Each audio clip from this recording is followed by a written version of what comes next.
Et si je vous disais que tout ce que vous avez appris sur la plantation des pommes de terre est probablement faux? Bonjour à tous. Aujourd'hui, nous allons parler du légume star de nos assiettes, la pomme de terre. Je vais vous promettre une chose. À la fin de cette vidéo, vous connaîtrez le secret absolu. Celui qui fera littéralement exploser votre récolte au point de ne plus savoir quoi faire de toutes vos patates. Accrochez-vous, car nous allons commencer par un paradoxe étonnant. La plupart des jardiniers pensent qu'il faut se briser le dos pour enfouir ces tubercules profondément dans le sol. Et pourtant, la vérité est que la nature déteste qu'on l'étouffe. Dans cette vidéo, nous allons dévoiler cette vérité cachée et bien d'autres astuces que les industriels ne veulent pas que vous utilisiez chez vous. Alors, êtes-vous prêt à remettre en question vos vieilles habitudes ou préférez-vous continuer à récolter des pommes de terre minuscules? Dites-moi dans votre tête de quel camp vous faites partie et c'est parti. Pour bien comprendre ce qui va suivre, faisons un petit saut dans le temps. La pomme de terre, originaire des hauts plateaux de la cordillère des Andes en Amérique du Sud, pousse naturellement dans des conditions très spécifiques. Les Incas ne s'amusaient pas à creuser des tranchées parfaites au cordeau avec des outils lourds. Au fil des siècles, et surtout lors de son introduction en Europe au XVIe siècle par des explorateurs, nous avons industrialisé et compliqué sa culture. On a inventé des règles rigides, souvent basées sur la culture mécanisée à grande échelle, et on a fini par oublier le bon sens de la nature. Aujourd'hui, les petits jardiniers amateurs reproduisent ces méthodes industrielles dans leurs petits jardins, ce qui est une erreur monumentale. Il est temps de redécouvrir les véritables besoins biologiques de cette plante fascinante pour libérer son potentiel extraordinaire. Alors, commençons par la toute première étape, l'erreur classique que presque tout le monde fait. Mais qu'est-ce qui se cache vraiment derrière cette habitude? C'est le mythe tenace de la tranchée traditionnelle. Depuis des générations, on nous dit de creuser un sillon très profond, d'y jeter le tubercule et de le recouvrir d'une terre lourde et compacte. Oubliez ça immédiatement. Imaginez un instant que vous essayez de respirer sous une couverture en laine extrêmement épaisse. C'est exactement ce que ressent votre jeune plant de pommes de terre. L'idée reçue selon laquelle il faut enterrer profondément dès le départ pour protéger la plante est totalement fausse. En réalité, une plantation trop profonde dans une terre froide de début de saison retarde la croissance et favorise la pourriture. La vérité, c'est que la pomme de terre a besoin d'oxygène et d'une douce chaleur pour démarrer en trombe. Au lieu de creuser, la technique moderne consiste à poser le tubercule presque à la surface d'un sol bien aéré. Pour illustrer cela de façon claire, pensez à la façon dont une graine tombe naturellement sur le sol dans la forêt et est simplement recouverte d'une légère couche de feuilles mortes. En imitant cette légèreté, vous permettez aux jeunes racines de s'étendre rapidement sans aucune résistance physique. C'est le tout premier pas, le secret fondamental vers une récolte véritablement gigantesque. Passons maintenant à une phase souvent négligée par les jardiniers pressés, mais qui est absolument cruciale pour la suite. Il s'agit de la préparation de vos plants avant même de toucher un seul grain de terre. Vous avez peut-être entendu dire qu'il suffit d'acheter de vieilles pommes de terre au supermarché et de les planter directement. C'est un mythe dangereux et contre-productif. Les pommes de terre de consommation sont souvent traitées chimiquement pour empêcher la germination. Le véritable secret réside dans le processus minutieux de la pré-germination, ou ce qu'on appelle faire germer les plants à la lumière du jour. Imaginez des athlètes professionnels qui s'échauffent sérieusement avant une grande course olympique. C'est exactement ce que vous devez faire avec vos tubercules. Environ 4 à 6 semaines avant la date de plantation, placez vos plants dans un endroit frais, mais surtout très lumineux, sans être en plein soleil direct. Cela va déclencher la création de petits germes trapus, de couleur verte ou violacée, qui sont incroyablement solides. Si vous les laissez dans le noir au fond d'une cave, vous obtiendrez de longs germes tout blancs et fragiles qui se casseront au moindre contact avec vos mains. Une belle illustration de ce concept est de comparer un germe élevé dans l'obscurité à un fil de coton fragile et un germe élevé à la belle lumière à un petit tronc d'arbre très robuste. Ces petits troncs sont la garantie absolue que votre plante sortira de terre avec une vigueur exceptionnelle. Poursuivons notre exploration végétale avec une question de taille qui divise souvent les amateurs. Faut-il planter de très grosses pommes de terre pour avoir une très grosse récolte au final? Eh bien, tenez-vous bien, la réponse va probablement vous surprendre. L'idée qu'un énorme tubercule mère donnera de plus grosses patates est un mythe très tenace dans le monde du potager. En réalité, un tubercule de la taille d'un bel œuf de poule est absolument idéal et suffisant. Pourquoi cela? Parce qu'un plant beaucoup trop gros possède beaucoup trop d'yeux, ce qui va créer une quantité énorme de tiges. Plus il y a de tiges, plus les futures pommes de terre seront nombreuses, certes, mais elles seront toutes minuscules car elles se battront farouchement pour la nourriture disponible dans le sol. Imaginez une petite assiette de nourriture partagée par 20 personnes affamées, personne ne sera jamais rassasié. A l'inverse, si vous prenez un plant de taille moyenne, il produira simplement 3 ou 4 tiges vigoureuses. C'est le nombre parfait et équilibré pour que chaque nouvelle pomme de terre ait assez d'énergie pour devenir énorme. Si vous avez de très gros plants entre les mains, le secret est de les couper proprement en deux avec un couteau. Laissez simplement la coupe sécher à l'air libre pendant environ 2 jours pour éviter les maladies fongiques, comme une petite croûte protectrice sur une égratignure. Cette simple astuce de gestion de la taille est une clé majeure pour optimiser votre rendement final. Entrons maintenant dans le domaine délicat de la température, un élément totalement invisible mais fondamental pour la réussite de votre culture. Beaucoup de jardiniers regardent simplement le calendrier de la poste pour décider du jour parfait de la plantation. Mais la nature ne lit pas nos calendriers humains. Le véritable indicateur infaillible, c'est la température de votre sol. Planter dans une terre encore trop froide au début du printemps est la meilleure façon de voir tous vos espoirs pourrir sous terre. Le sol doit atteindre au minimum 10 degrés Celsius. Mais comment le savoir avec précision sans équipement de laboratoire sophistiqué? Voici une astuce paysanne très visuelle. Le vieux dicton dit qu'il faut planter les pommes de terre quand le lilas commence à fleurir dans les jardins. C'est une excellente illustration de la sagesse ancienne basée sur l'observation de la biodiversité. La belle floraison du lilas indique que la terre s'est suffisamment et durablement réchauffée en profondeur. Un autre exemple fascinant est la technique toute simple de la main nue. Plongez votre main profondément dans la terre fraîchement retournée. Si vous avez froid, au bout de quelques petites secondes, vos patates auront froid aussi. Pour accélérer les choses, certains professionnels rusés utilisent un secret bien gardé. Ils recouvrent la zone de plantation d'une grande bâche noire pendant 2 semaines avant de planter. La bâche capte la chaleur du soleil et transforme votre petit bout de jardin en un véritable incubateur douillet, prêt à accueillir vos précieux plants dans des conditions atmosphériques parfaites. Voici un changement de perspective radical qui va complètement bouleverser vos habitudes de jardinier. Oubliez la terre pour un instant et parlons de ce que l'on appelle souvent la grande révolution verte. Avez-vous déjà pensé à planter vos tubercules directement dans l'herbe fraîchement coupée? Beaucoup de gens pensent sincèrement que la pomme de terre ne peut pousser que sous une très lourde couche de terreau noir. C'est un mythe tenace que nous allons démonter tout de suite ensemble. La technique secrète et novatrice consiste à poser délicatement le tubercule sur le sol, juste gratté en surface, puis à le recouvrir entièrement d'une très épaisse couche de tonte de gazon bien séchée ou de paille propre. Pourquoi cela fonctionne-t-il si merveilleusement bien? Imaginez une éponge géante posée sur le sol qui retient toute l'humidité bienfaisante tout en laissant passer l'air vital. Le foin agit exactement de cette manière magique.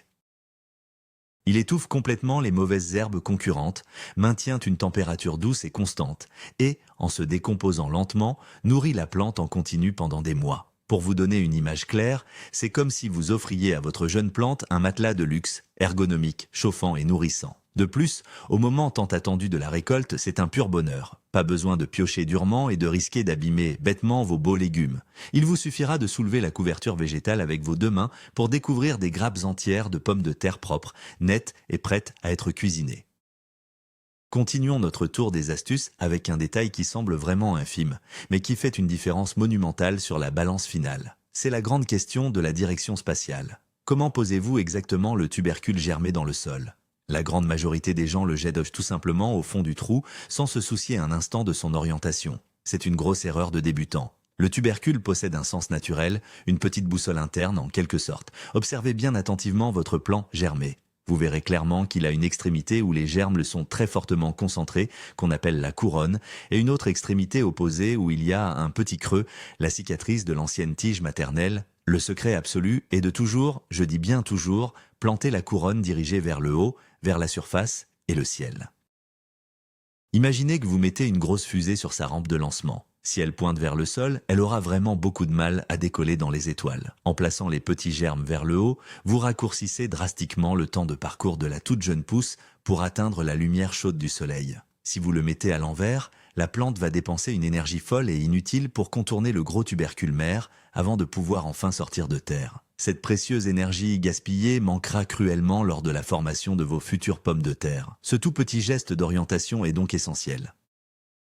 Abordons maintenant le fameux paradoxe de l'espace disponible. La tentation est toujours extrêmement grande de serrer les plants au maximum pour espérer récolter des tonnes sur une toute petite surface de jardin. Brisons ce mythe dangereux immédiatement. Planter plus près ne veut absolument pas dire être plus productif. C'est même très exactement le contraire qui se produit. La pomme de terre est une plante végétalement très gourmande et très expansive. Si vous les plantez beaucoup trop près les unes des autres, vous créez une véritable zone de guerre souterraine invisible. Les racines vont s'en mêler furieusement, se battre à mort pour chaque petite goutte d'eau et chaque gramme de nutriments. L'image est très simple à comprendre. Mettez 5 personnes très affamées devant une seule et minuscule part de pizza, tout le monde sera très frustré et fatigué. Il faut impérativement laisser au moins 40 cm d'espace libre entre chaque plan sur la ligne et un beau 70 cm entre chaque rangée. Cet espace vital permet à l'air de circuler très librement entre les belles feuilles, ce qui est l'arme secrète numéro 1 contre le mildiou, la maladie fatale et fulgurante de la pomme de terre. Un feuillage bien ventilé sèche très vite après une forte pluie d'été. En donnant ainsi à chaque plant son propre royaume majestueux, vous lui donnez la fantastique opportunité de s'épanouir pleinement et de vous offrir des légumes d'une taille exceptionnelle. Parlons maintenant d'alliances stratégiques insoupçonnées dans votre jardin. C'est le pouvoir méconnu et magique des plantes compagnes. Beaucoup de jardiniers pensent que la pomme de terre aime être toute seule, isolée comme une reine sur son grand terrain nu. C'est totalement faux. Dans la nature sauvage, les plantes collaborent en permanence et vous pouvez utiliser ce vieux secret à votre grand avantage. Avez-vous déjà pensé à planter de petits haricots nains directement entre vos rangs de pommes de terre ? C'est une combinaison tout simplement magique. Le haricot possède la capacité incroyable et naturelle de capter l'azote présent dans l'air et de le fixer profondément dans le sol, pile au niveau des racines de la patate qui en raffole. C'est exactement comme si vous aviez une petite usine de fertilisants naturels fonctionnant gratuitement toute la journée pour vous. Une autre illustration puissante et très colorée est l'utilisation de la fleur d'œillet d'Inde. Plantez-en tout autour de votre grande parcelle. Leur très forte odeur aromatique agit comme un bouclier invisible qui perturbe violemment l'odorat des méchants insectes ravageurs, les empêchant de trouver vos précieux plants. C'est une barrière olfactive naturelle d'une efficacité redoutable. En revanche, fuyez absolument les tomates et les aubergines, qui sont de la même grande famille botanique et attirent exactement les mêmes maladies dévastatrices. En créant ces bonnes associations, vous transformez la terre en un écosystème fort. Voici un authentique secret de grand-mère que la science agronomique moderne a fini par valider. Et c'est vraiment passionnant. Il concerne une chose que vous jetez très probablement à la poubelle, la cendre de bois froide. L'idée répandue qu'on ne peut nourrir les légumes qu'avec de l'engrais chimique acheté en magasin à prix d'or est un mythe purement commercial. La pomme de terre est extrêmement friande de potasse, un minéral naturel qui favorise le développement massif et régulier des beaux tubercules. Et devinez quoi ? La fine cendre de bois provenant de votre cheminée ou de votre barbecue de l'été, à la condition stricte que le bois n'ait jamais été traité, est une véritable mine d'or remplie de potasse. Le secret précieux est d'en saupoudrer une très légère poignée dans le fond du trou ou sur la longue ligne au moment précis de la plantation. Attention, j'ai bien dit une très légère poignée. Pour vous donner une image très parlante, c'est comme saupoudrer un voile de sucre glace sur un gâteau au chocolat, il ne faut surtout pas noyer le fond de tarte. Cette cendre magique va non seulement bien nourrir la plante, mais elle possède aussi un effet barrière physique contre certains petits vers du sol qui adorent grignoter et trouer la peau de vos jeunes légumes. C'est une belle astuce de recyclage doublement bénéfique. Cependant, veillez à ne l'utiliser que si votre sol n'est pas déjà beaucoup trop calcaire. Bien gérée, cette simple poudre grise se transformera littéralement en patate dorée.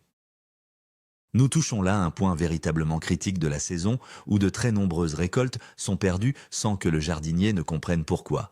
L'arrosage en tout début de saison. Le grand mythe tenace veut que dès qu'on plante une petite graine ou un tubercule, il faut immédiatement inonder la terre d'eau fraîche. Arrêtons cette catastrophe tout de suite. C'est la pire chose que vous puissiez faire avec vos petites pommes de terre. Le gros tubercule mère contient déjà sa propre réserve d'eau, qui est amplement suffisante pour les toutes premières semaines de sa nouvelle vie. Imaginez-le comme un petit chameau vigoureux avec sa bosse pleine à craquer. Si vous arrosez très abondamment juste après la plantation, dans une terre qui est encore fraîche du début de printemps, vous créez un véritable bain froid et boueux très mortel. Le résultat dramatique ?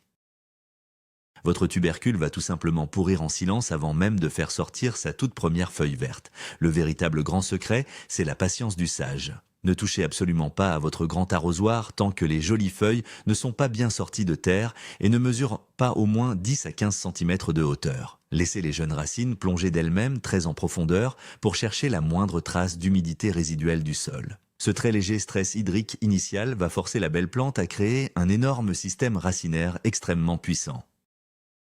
Abordons maintenant la technique absolument emblématique de la culture de notre belle pomme de terre, l'art du butage. Tout le monde a déjà entendu ce vieux mot, mais très peu de gens comprennent le grand secret du timing parfait. Le mythe courant est de croire qu'il faut buter une seule et unique fois, totalement au hasard, quand on a un peu de temps le dimanche. C'est totalement faux. Le butage, qui consiste simplement à ramener de la terre meuble autour des jeunes tiges pour former une belle petite butte, doit être un acte chirurgical et réfléchi. Mais pourquoi le fait-on vraiment ? Parce que les toutes nouvelles patates ne poussent absolument pas sur les racines profondes, elles poussent sur de petites tiges souterraines. Plus la grande tige verte est enterrée, plus elle produit de nouvelles tiges et de beaux tubercules.